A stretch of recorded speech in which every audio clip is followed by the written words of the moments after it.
ప్రపంచంలో ఈ యొక్క కాంబినేషన్ రేర్గా కనబడుతుంది. ఏ కాంబినేషన్ అంటే డబ్బు ఆత్మీయత రెండు ఉన్నోళ్ళు తక్కువ మంది. డబ్బు ఉన్నోళ్ళకేమో దేవుడు అక్కర్లేదు అనుకుంటారు. కొన్నిసార్లు దీనస్థితిలో ఉన్నప్పుడేమో భక్తిని కలిగి ఉంటారు. అయితే దీనస్థితి నుండి అలా అలా అలా పైకి వెళ్తూ ఉంటే దేవుని వదిలిపెట్టేస్తారు. ఈ డబ్బు చాలే, ఈ సంపదలు చాలే, ఈ ఆస్తిపాస్తులు చాలే, మాకున్న స్థితిగతులు చాలే అని. కానీ యోబు భక్తునిలో ఒక రేర్ కాంబినేషన్ మనకు కనబడతా ఉంది. దేవుడు ఎంతో ఆశీర్వదించాడు, చక్కని కుటుంబాన్ని ఇచ్చాడు. వాటన్నిటితో ప్రాముఖ్యంగా యోబు తన ఆత్మీయతను కాపాడుకున్న వ్యక్తిగా, దేవుని యందు భయభక్తులు కలిగిన వ్యక్తిగా, దేవుడు మెచ్చే లక్షణాలన్నీ కలిగిన వ్యక్తిగా యోబుని మనం చూస్తూ ఉన్నాం.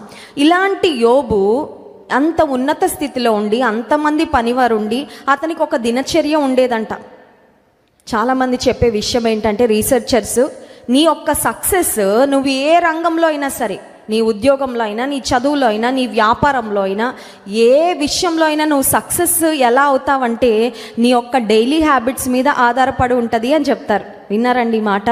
Are success depends on our daily routine అంటారు. డైలీ రొటీన్ అంటే అనుదినము చేసే పని, అనుదినము దినచర్య. కొంతమంది ఉంటారు, ఒకరోజు ఏమో ఎక్కువ చేసేస్తారు, నెక్స్ట్ రోజు ఏమీ చేయరు. ఒకరోజు హెల్దీ ఫుడ్ అని మొదలుపెట్టి మొత్తం హెల్దీ ఫుడ్, 2 రోజులు అవగానే మొత్తం జంక్ ఫుడ్ తినేస్తారు.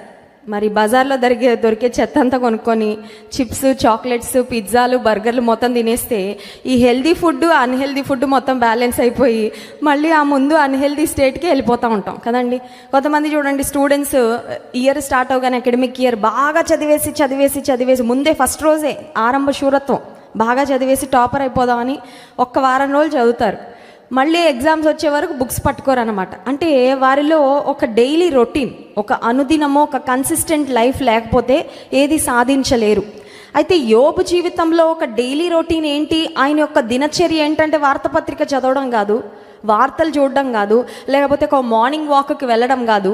ఇవన్నీ కూడా మంచివే. అయితే యోబులో ఉన్న డైలీ రొటీన్ ఏంటంటే, అతని జీవితంలో 5వ వచనం చూడండి. వారి విందు దినములు పూర్తి కాగా యోబు తన కుమారులు పాపము చేసి తమ హృదయములలో దేవుని దూషించిరేమో అని వారిని పిలువనంపించి వారిని పవిత్రపరచి అరుణోదయమున లేచి వారిలో ఒక్కొక్కరి నిమిత్తము దహన బలిని అర్పించుచు వచ్చెను. యోబు నిత్యము అలాగున అనుదినము ప్రార్థన చేస్తూ వచ్చాడంట. ఎవరి కొరకు?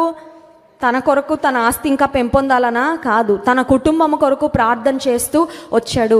ఏ కుటుంబంలో అయితే కుటుంబ యజమానుడు ఒక స్పిరిచువల్ లీడర్గా తన ఫ్యామిలీకి ఉంటాడో ఆ కుటుంబం ఖచ్చితంగా ఎంతో క్రమంగా ఆశీర్వాదకరమైన స్థితిలో ఉంటుంది. హల్లెలూయా.